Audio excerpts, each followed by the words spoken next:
Why must you fast for accurate cholesterol baseline levels? Imagine getting a blood test and wondering if the numbers truly reflected your body's natural state. That's where fasting before a cholesterol test comes into play. When you eat, especially foods high in fats or carbs, your blood lipids change temporarily. This can make your cholesterol and triglyceride levels look higher or lower than they really are. Cholesterol tests measure different types of fats in your blood.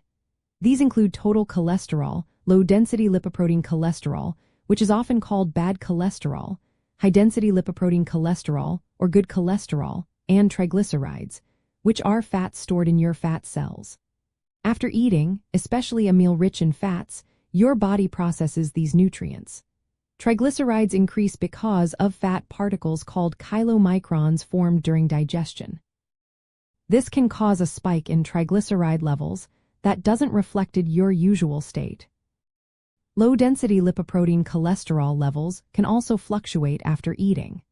Sometimes they appear lower or different because of how fats are transported in your blood after a meal.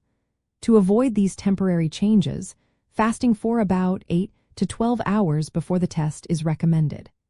This fasting period helps clear your blood of recent food effects, giving a stable picture of your lipid levels.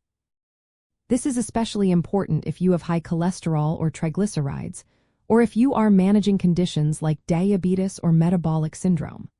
For these people, accurate measurements are vital for proper treatment and monitoring.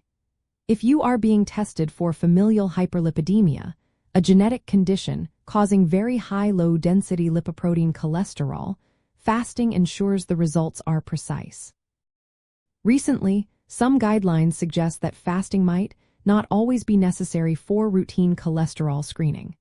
For many healthy people, non-fasting tests can still provide useful information about cardiovascular risk. Total cholesterol and high-density lipoprotein cholesterol are less affected by recent meals. Non-fasting tests can be more convenient and encourage more people to get tested regularly. However, if your doctor needs to measure low-density lipoprotein cholesterol or triglycerides accurately, fasting remains the best approach. It ensures the results are not skewed by recent food intake, helping your healthcare provider make the best decisions for your health.